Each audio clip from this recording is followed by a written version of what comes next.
Students, good morning. I am doctor Raghavendra Pratap Singh और आज मैं आप सभी के लिए बहुत ही इंफॉर्मेटिव वीडियो लेकर आया हूं जिसका टॉपिक है difference between soil fertility and soil productivity.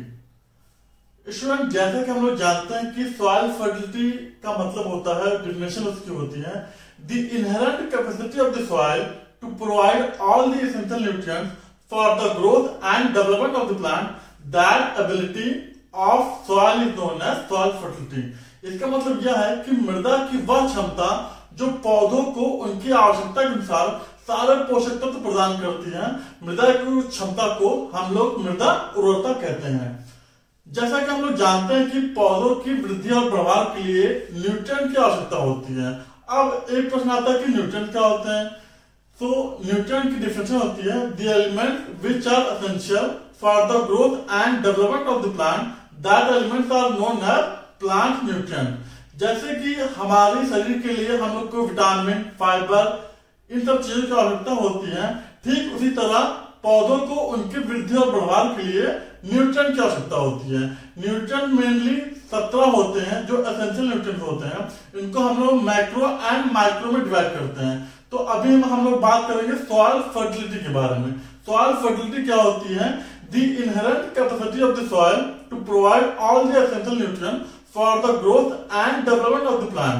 That element that capacity of the soil is known as soil fertility. इसका मतलब यह है कि द इनहेरेंट कैपेसिटी मतलब कि सॉइल के अंदर वो कैपेसिटी होगी टू प्रोवाइड एसेंशियल न्यूट्रिएंट जो उनकी आवश्यकता के अनुसार सारे पोषक तत्व प्रदान करती है पौधों को।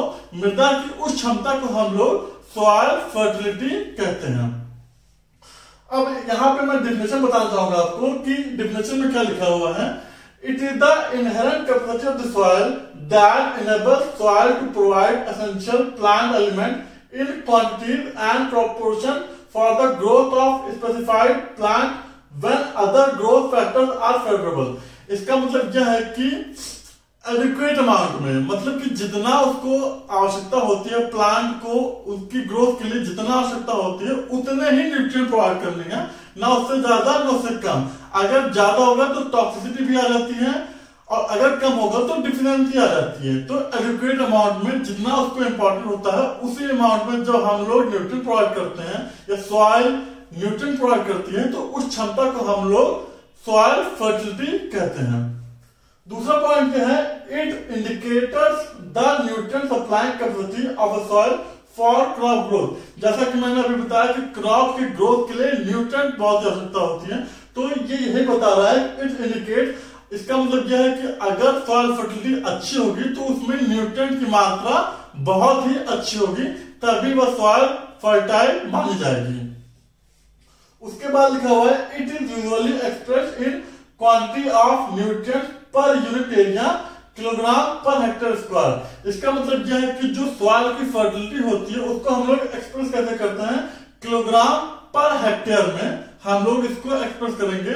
सॉइल फर्टिलिटी को हम लोग किलोग्राम पर हेक्टेयर में एक्सप्रेस करते हैं। उसके बाद नेक्स्ट पॉइंट है all fertile soils are not productive due to adverse climate, water logging and soil reaction. अब यह पॉइंट बहुत इंपॉर्टेंट है जिसमें कहा जा रहा है कि all fertile soil are not productive. देखिए, जब हम लोग सॉइल फर्टिलिटी की बात करेंगे तो उसमें हम लोग केवल सॉइल की उस एबिलिटी की बात करेंगे जहां पे न्यूट्रिएंट प्रेजेंट रहता है। लेकिन सॉइल अगर प्रोडक्टिव है तो उसके लिए soil fertility, climate and management ये सभी इंपॉर्टेंट होता है प्रोडक्शन के लिए, प्रोडक्टिविटी के लिए। तो सॉइल फर्टिलिटी डिफरेंट है, सॉइल प्रोडक्टिविटी डिफरेंट है। सॉइल प्रोडक्टिविटी का एक बहुत इंपॉर्टेंट फैक्टर सॉइल फर्टिलिटी, लेकिन सॉइल अगर फर्टाइल है तो प्रोडक्टिव होगी। ये डिपेंड करता है कि आपने मैनेजमेंट कैसे किया है, वाटर मैनेजमेंट कैसे किया है, न्यूट्रिएंट मैनेजमेंट कैसे किया है, वीड मैनेजमेंट कैसे किया है। इन सब बातों पे जो प्रोडक्शन होगा वो डिपेंड करता है। तो soil fertility and soil productivity different thing है। नेक्स्ट पॉइंट है it is important for crop productivity. जैसा कि मैंने अभी बताया कि सॉइल फर्टिलिटी एक इंपॉर्टेंट पार्ट है सॉइल प्रोडक्टिविटी का। मतलब कि जो सॉइल अगर प्रोडक्टिविटी उसकी अच्छी होगी तो सॉइल फर्टाइल होगी, मतलब उसमें एसेंशियल न्यूट्रिएंट प्रेजेंट होंगे। इसका मतलब यह है।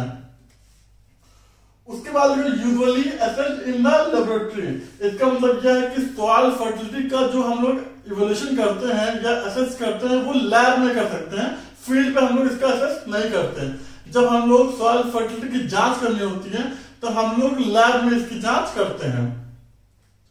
Depend on physical, chemical and biological factors of soil, तो अगर कोई सॉइल फर्टाइल है या फर्टिलिटी उसकी अच्छी है या नहीं है तो वह सॉइल की physical property, chemical property and biological property पर डिपेंड करता है। जैसे कि अगर मान लीजिए फिजिकल प्रॉपर्टी की बात करते हैं तो हम लोग टेक्सचर की बात करेंगे, स्ट्रक्चर की बात करेंगे, बल्क डेंसिटी की बात करेंगे, सॉइल कलर की बात करेंगे, वाटर होल्डिंग कैपेसिटी की बात करेंगे। ये सारे फिजिकल प्रॉपर्टीज हैं सॉइल के। अगर फिजिकल प्रॉपर्टी अच्छी होगी तो सॉइल फर्टाइल होगी। और जो केमिकल प्रॉपर्टी की बात करते हैं तो उसमें पीएच क्या है, उसकी सैलिडिटी कितनी है, अल्कलाइन क्या है, तो ये सारे केमिकल प्रॉपर्टी होते हैं। तो सॉइल की जो फर्टिलिटी होती है वो physical, chemical and biological properties पर डिपेंड करती है। तो जितना अच्छा उसकी फिजिकल प्रॉपर्टी होगी उतना ही अच्छा वो फर्टाइल होगी। लास्ट में लिखा हुआ है soil fertility equal to F in bracket nutrient status of soil. इसका मतलब यह है कि अगर सॉइल फर्टाइल है तो उसमें न्यूट्रिएंट की एडुकेट अमाउंट है, मतलब कि न ज्यादा न कम, मतलब कि जितना पौधों को आवश्यकता होती है उसी मात्रा में न्यूट्रिएंट की प्रेजेंस उसमें होगी। जितने भी एसेंशियल न्यूट्रिएंट्स होंगे वो उसमें उपस्थित रहेंगे, तब हम लोग उस सॉइल को फर्टाइल सॉइल कह सकते हैं। दूसरा मैं बताना चाहूंगा आपको कि सॉइल प्रोडक्टिविटी क्या होती है।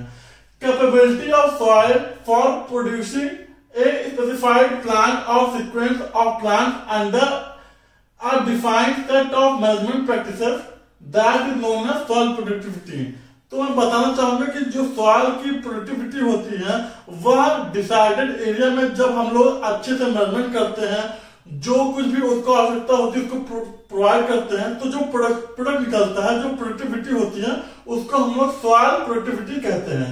मतलब कि जो क्रॉप का जो प्रोडक्शन होता है उसको हम लोग क्रॉप प्रोडक्टिविटी कहते हैं या सॉइल की प्रोडक्टिविटी कहते हैं।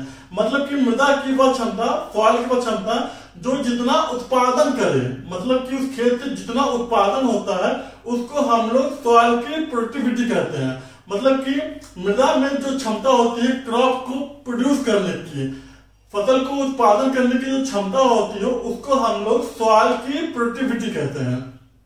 दूसरा पॉइंट है measured in terms of output to the input of productive factor. इसका मतलब क्या है कि जितना भी हम इनपुट उसमें लगाएंगे, खेत में लगा रहे हैं, अब चाहे वो फर्टिलाइजर हम लोग दे रहे हैं, चाहे वीड मैनेजमेंट कर रहे हैं, चाहे वाटर मैनेजमेंट कर रहे हैं, उसके बाद जो आउटपुट निकलता है उसको हम लोग सॉइल की प्रोडक्टिविटी कहते हैं। मतलब जितना इनपुट हम लोग लगा रहे हैं उसके बाद जो प्रोडक्ट बाहर निकल रहा है, जो आउटकम निकल रहा है, उसको मेजर करके हम लोग सॉइल की प्रोडक्टिविटी के बारे में जान सकते हैं। उसके बाद है it indicate the ability of the soil for crop yield. इसका मतलब क्या है कि यह जो है मृदा की क्रॉप को प्रोड्यूस करने की जो यील्ड होती है उसको हम लोग क्रॉप प्रोडक्टिविटी कहते हैं या सॉइल प्रोडक्टिविटी कहते हैं। मतलब कि इट इंडिकेट या दर्शाता है द एबिलिटी, मतलब कि मृदा की क्षमता को जो क्रॉप को यील्ड करती है, जो क्रॉप की यील्ड होती है उसको हम लोग सॉइल की प्रोडक्टिविटी कहते हैं। नेक्स्ट है asset in the field with reference to a particular climate. इसका मतलब क्या है कि जैसे क्लाइमेट अगर अच्छा होगा और मैनेजमेंट अच्छा होगा उस टाइम जो एसेस करेंगे, जो यील्ड हम लोग की निकलेगी वही जो है सॉइल की प्रोडक्टिविटी कहलाती है। मतलब कि अगर हम लोग अच्छे से मैनेजमेंट कर रहे हैं, जितना भी फेवरेबल चीज चाहिए उसको प्रोवाइड कर रहे हैं, उसके बाद जो प्रोड्यूस निकलेगा उसको एसेस करके हम लोग सॉइल की प्रोडक्टिविटी के बारे में जान सकते हैं। उसके बाद है depend on soil physical condition, fertility, climate and weather etcetera. जो सॉइल की प्रोडक्टिविटी होती है वो केवल सॉइल फर्टिलिटी पर डिपेंड नहीं करती, उसके साथ साथ क्लाइमेट पर, मैनेजमेंट पर, सॉइल टाइप पर, वेदर पर, क्लाइमेट पर, इन सब चीजों पे भी सॉइल की प्रोडक्टिविटी डिपेंड करती है। तो सॉइल फर्टिलिटी जो होता है केवल एक पार्ट होता है, इंपॉर्टेंट पार्ट होता है सॉइल प्रोडक्टिविटी का। उसके साथ साथ हम लोग को मैनेजमेंट भी चाहिए होता है, क्लाइमेट भी इंपॉर्टेंट है, वेदर भी इंपॉर्टेंट है, तब सब जाके मिलके सॉइल की प्रोडक्टिविटी डिसाइड होती है। उसके बाद है function of soil fertility, soil and crop management and climate. फिर से पता चल रहा है कि जो सॉइल की प्रोडक्टिविटी होती है वो क्लाइमेट पे, मैनेजमेंट पे, सॉइल टाइप पे, इन सब चीजों पे डिपेंड करता है। तो हम लोग यहाँ भी कह सकते हैं कि soil productivity equal to soil fertility plus management plus climate etcetera. तो जो सॉइल की प्रोडक्टिविटी होती है वो सॉइल की फर्टिलिटी पर, सॉइल के मैनेजमेंट पर एंड क्लाइमेट पर डिपेंड करती है। तो आज मैंने आपको बताया कि सॉइल फर्टिलिटी क्या होती है एंड सॉइल की प्रोडक्टिविटी क्या होती है। तो मैं आशा करता हूं कि आपको ये वीडियो पसंद आया होगा। थैंक यू सो मच, धन्यवाद।